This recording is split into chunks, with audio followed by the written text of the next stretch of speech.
Hello guys and welcome back to best Cuppix. ഈ അടുത്ത് പുതിയൊരു വാഹനം ഇറങ്ങിയിരുന്നു. BYD E6 എന്നാണ് ഈ ഒരു വാഹനത്തിൻ്റെ പേര്. എന്തായാലും നമുക്കത്ര പരിചിതമായിട്ടുള്ളൊരു കമ്പനിയല്ല BYD എന്ന് പറയുന്നത്. ഈ കമ്പനിയുടെ ഒരു ബേസിക്സ് നോക്കുകയാണെങ്കിൽ ഇതൊരു ചൈന ബേസ്ഡ് കമ്പനിയാണ്. ആൻഡ് ഇവർ ഇന്ത്യയിൽ ആദ്യമായിട്ട് ഇറക്കാൻ പോകുന്നത് ഇവരുടെ ഇലക്ട്രിക് വാഹനമായ E6 എന്ന് പറയുന്ന വാഹനമാണ്. ഇത് ബേസിക്കലി ഒരു MPV ആണ്, പക്ഷേ ഇതൊരു 5 സീറ്റർ MPV ആണ്. MPV എന്ന് പറയുമ്പോൾ നോർമൽ MPVs അല്ല. നമ്മുടെ ഇന്ത്യയിൽ ഇപ്പോൾ ശരിക്കും ഒരു ഇലക്ട്രിക് MPV ഉണ്ടോ എന്ന് ചോദിച്ചു കഴിഞ്ഞാൽ ഇല്ല എന്ന് തന്നെ പറയേണ്ടി വരും. സോ ഇത് ഇന്ത്യയിലെ ആദ്യത്തെ 5 സീറ്റർ ഇലക്ട്രിക് MPV ആണ്. ഇതിൻ്റെ പ്രൈസും മറ്റ് ഡീറ്റെയിൽസും എല്ലാം തന്നെ ഈ ഒരു വീഡിയോയിലൂടെ തന്നെ നിങ്ങൾക്ക് മനസ്സിലാക്കാൻ സാധിക്കുന്നതായിരിക്കും. ഇതിൻ്റെ ഡയമെൻഷൻസ് നോക്കുകയാണെങ്കിൽ ഇന്ത്യൻ സ്പെക് വാഹനത്തിൻ്റെ ഡയമെൻഷൻസ് ഇതുവരെ അവർ ഒഫീഷ്യലി പുറത്തുവിട്ടിട്ടില്ല.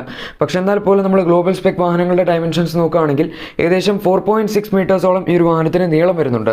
ഇതിൻ്റെ ഓവറോൾ ഡിസൈൻ നോക്കുകയാണെങ്കിൽ ഒരുപാട് ഡീറ്റെയിൽസ് ഈ വാഹനത്തിൻ്റെ കമ്പനി ഒഫീഷ്യലി ആണെങ്കിലും പുറത്തുവിട്ടിട്ടില്ല. പക്ഷേ പുറത്ത് വിട്ടിരിക്കുന്ന ഡീറ്റെയിൽസ് വെച്ച് നോക്കുകയാണെങ്കിൽ ഈ വാഹനത്തിൽ LED DRLs അവൈലബിൾ ആണ്. ബാക്കി ഡീറ്റെയിൽസ് ഒന്നും അവർ പറഞ്ഞിട്ടില്ല. അതായത് ഫ്രണ്ടിലത്തെ ഹെഡ്ലാമ്പ്സ് LED ആണോ അല്ലയോ എന്ന് പറഞ്ഞിട്ടില്ല. LED DRLസിൻ്റെ കാര്യം മാത്രമേ പറഞ്ഞിട്ടുള്ളൂ. അങ്ങനെ പറയാത്ത സ്ഥിതിക്ക് എനിക്ക് തോന്നുന്നു മിക്കവാറും ഹാലജൻ പ്രൊജക്ടർ ഹെഡ്ലാമ്പ്സ് തന്നെ ആയിരിക്കുമെന്ന്. കാരണം LED ആയിരുന്നെങ്കിൽ അവരതും ഹൈലൈറ്റ് ചെയ്ത് പറഞ്ഞേനെ. ഇനി താഴേക്ക് വരികയാണെങ്കിൽ ഇതിലങ്ങനെ ഗ്രില്ലെന്ന് പറയാൻ പറ്റുന്ന ഒരു സംഭവമൊന്നുമില്ല. അവിടെ കുറച്ച് ഹോൾസ് ഒക്കെയാണ് കൊടുത്തിരിക്കുന്നത്. ജസ്റ്റ് ഡിസൈൻ എലമെന്റ്സ് ആയിട്ട് കൊടുത്താണ്. 2 ഹെഡ്ലാമ്പ്സ് തമ്മിൽ കണക്ട് ചെയ്ത് നിൽക്കുന്ന രീതിയിൽ ഒരു ചെറിയ ക്രോം സ്ട്രിപ്പും അവിടെ അവർ കൊടുത്തിട്ടുണ്ട്. അതിൻ്റെ സെൻട്രലായിട്ടാണ് BYD എന്ന് പറയുന്നവരുടെ കമ്പനിയുടെ ലോഗോ കൊടുത്തിരിക്കുന്നത്. ഇനി അഗെയിൻ താഴത്തേക്ക് വരികയാണെങ്കിൽ ഈ വാഹനത്തിൽ ഫോഗ് ലാംപ്സോ കാര്യങ്ങളോ ഒന്നും അവരെന്തായാലും കൊടുത്തിട്ടില്ല. അത് എന്തുകൊണ്ടാണെന്ന് അറിയില്ല. ഒരുപക്ഷെ കോസ്റ്റ് കട്ടിംഗ് മെഷർ ആയിരിക്കാം. എന്തായാലും ആ ഫോഗ് ലാംപ്സിൻ്റെ ഇൻസേർട്സിൻ്റെ അവിടെ അത്യാവശ്യം നല്ലൊരു ഡിസൈനാണ് കൊടുത്തിരിക്കുന്നത്. അതെനിക്ക് ഇഷ്ടപ്പെട്ടു.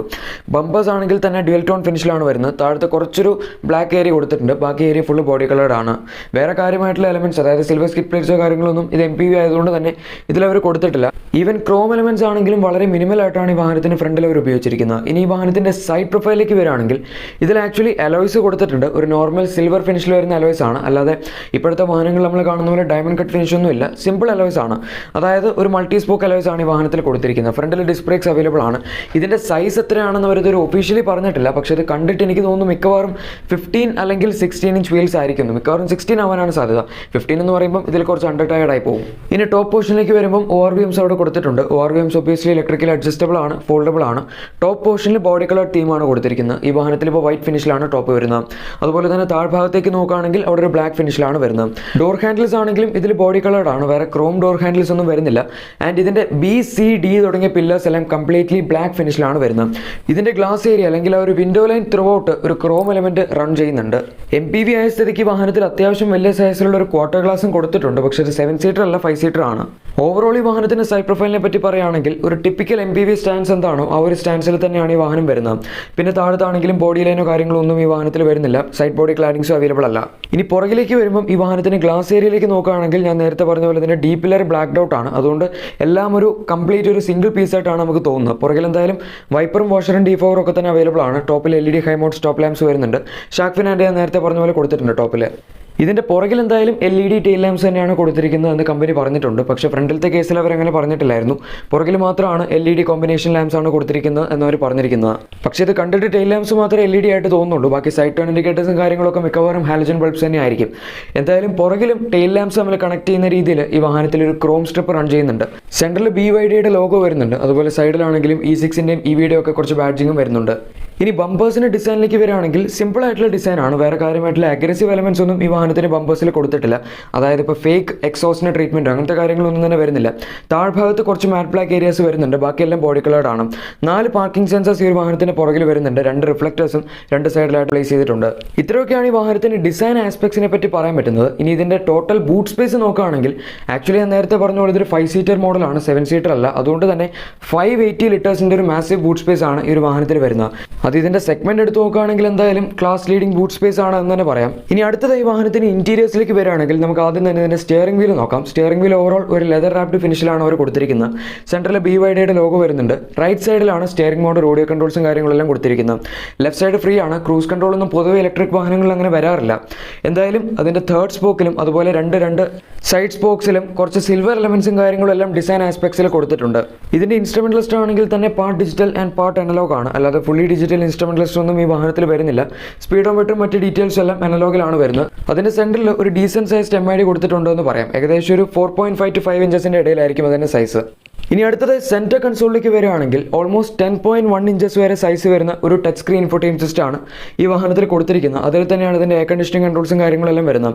Automatic climate control air conditioning ആണ് ഇതിൽ കൊടുത്തിരിക്കുന്നത്. അതുപോലെ തന്നെ ഇതിൽ CN95 റേറ്റഡ് ആയിട്ടുള്ള ഒരു എയർ പ്യൂരിഫയർ സിസ്റ്റം വരുന്നുണ്ട്. അതായത് ബേസിക്കലി എയർ ഫിൽറ്റർ സിസ്റ്റമാണ് ഇതിൽ അവർ കൊടുത്തിരിക്കുന്നത്. പിന്നെ ഇൻഫോർടൈൻമെന്റ് സിസ്റ്റം ആണെങ്കിലും ഇത് ബ്ലൂടൂത്ത് വൈഫൈ കണക്ടിവിറ്റി തുടങ്ങിയ കാര്യങ്ങളെല്ലാം സപ്പോർട്ട് ചെയ്യും. പക്ഷേ ആൻഡ്രോയിഡ് ഓട്ടോ ആപ്പിൾ കാർപ്ലേ ഒന്നും പറഞ്ഞിട്ടില്ല.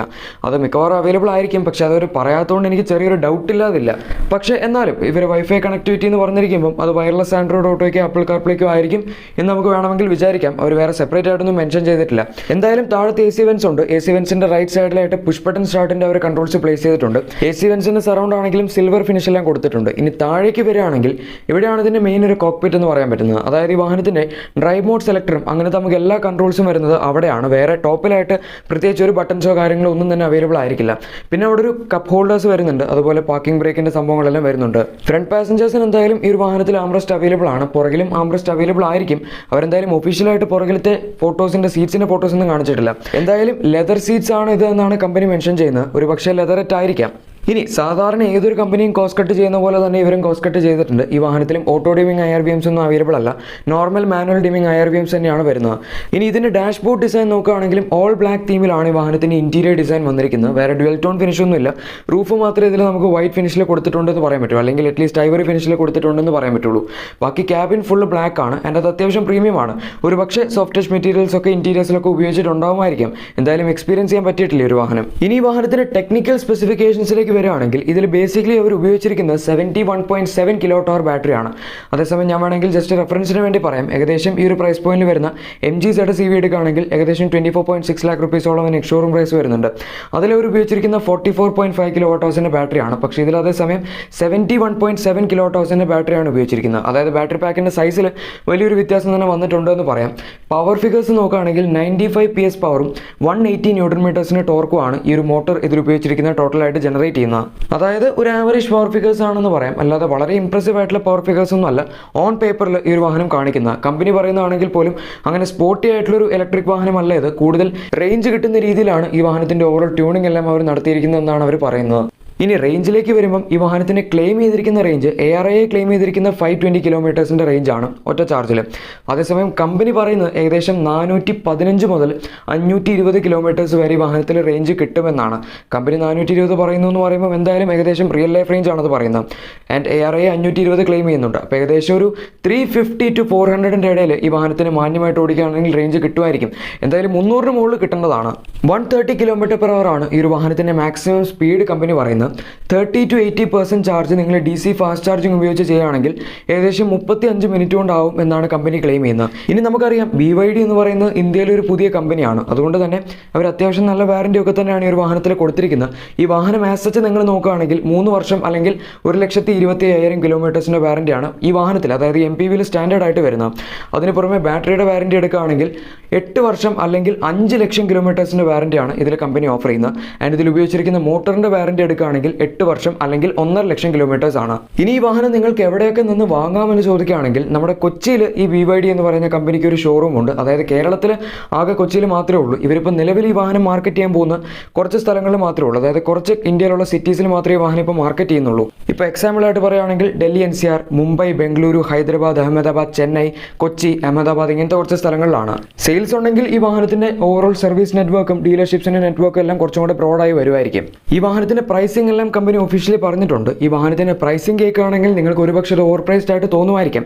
ഈ വാഹനത്തിന് സ്റ്റാൻഡേർഡ് ട്രിം ഇതിലാകെ ഒരു വേരിയന്റ് മാത്രമേ വരുന്നുള്ളൂ. പക്ഷേ 2 ഓപ്ഷൻസ് അവൈലബിൾ ആണ്. അതായത് ഇതിന് നിങ്ങൾ AC ഫാസ്റ്റ് ചാർജർ 7 kWh ഒരു ചാർജറാണ് കമ്പനി സ്റ്റാൻഡേർഡ് ആയിട്ട് കൊടുക്കുന്നത്.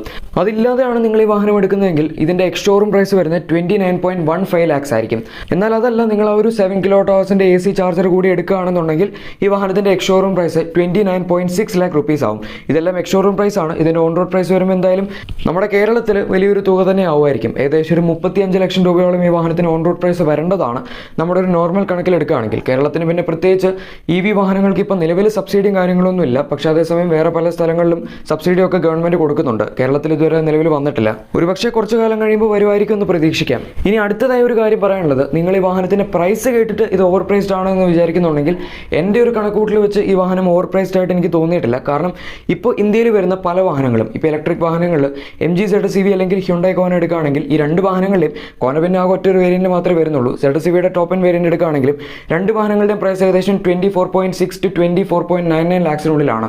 അതേസമയം നിങ്ങൾ അത്രയും കുറച്ച് ബഡ്ജറ്റ് സ്ട്രെച്ച് ചെയ്ത് ഏകദേശം ഒരു 4.6 ലാക്സോളം കൂടുതൽ സ്പെൻഡ് ചെയ്ത് 29.6 ലാക്സ് എക്സ്ഷോറും വരുന്ന ഈ ഒരു വാഹനം എടുക്കുകയാണെങ്കിൽ ഇതിൽ ബെറ്റർ റേഞ്ച് ആണ് കിട്ടുന്നത്. കാരണം ഇപ്പോൾ MG-ZS-EV ഞാൻ നേരത്തെ പറഞ്ഞു 44.5 kWh ബാറ്ററിയാണ് ഇതിൽ ഉപയോഗിച്ചിരിക്കുന്നത്. പക്ഷേ അതേസമയം ഇതിൽ വലിയ സൈസിലുള്ള ഒരു ബാറ്ററി പാക്കാണ് ഉപയോഗിച്ചിരിക്കുന്നത്. 71.7 kWh ബാറ്ററിയാണ് ഇതിൽ ഉപയോഗിച്ചിരിക്കുന്നത്. അതെന്തായാലും വലിയൊരു ഡിഫറൻസ് തന്നെയാണ്. റിയൽ ലൈഫ് റേഞ്ചിൻ്റെ കാര്യത്തിൽ അത്യാവശ്യം ഡിഫറൻസ് ഉണ്ടാവും എന്ന് തന്നെ നമുക്ക് പ്രതീക്ഷിക്കാം. ഈ കമ്പനി വരും കാലങ്ങളിൽ ഇന്ത്യയിൽ കൂടുതൽ ഇലക്ട്രിക് വാഹനങ്ങളിൽ ഫോക്കസ് ചെയ്യുന്നതായിരിക്കും എന്നാണ് അവരിപ്പോൾ അറിയിച്ചിരിക്കുന്നത്. എന്തായാലും നമ്മുടെ ഇന്നത്തെ വീഡിയോ എല്ലാവർക്കും ഇഷ്ടപ്പെട്ട് കാണും എന്ന് തന്നെ വിചാരിക്കുന്നു. വീഡിയോ ഇഷ്ടപ്പെട്ടെങ്കിൽ മറക്കാതെ തന്നെ ലൈക്ക് ചെയ്തേക്കാം. ഇതുപോലുള്ള വാഹനങ്ങളുടെ കൂടുതൽ അപ്ഡേറ്റ്സും ഡീറ്റെയിൽസും എല്ലാം നിങ്ങൾക്ക് തന്നെ ആദ്യം ലഭിക്കാൻ താല്പര്യമുണ്ടെങ്കിൽ മറക്കാതെ തന്നെ ചാനൽ സബ്സ്ക്രൈബ് ചെയ്യുക. കൂടെ സൈഡിൽ കൊടുത്തിരിക്കുന്ന ആ ബെൽ ബട്ടണും കൂടെ പ്രസ് ചെയ്ത് അതോൾ നോട്ടിഫിക്കേഷൻസ് ആക്കി വെക്കുകയാണെങ്കിൽ ഞങ്ങളുടെ ലേറ്റസ്റ്റ് അപ്ഡേറ്റ്സ് എല്ലാം നിങ്ങൾക്ക് തന്നെ നോട്ടിഫിക്കേഷൻസ് ആയിട്ട് ആദ്യം ലഭിക്കുന്നതായിരിക്കും. Thank you for watching my video.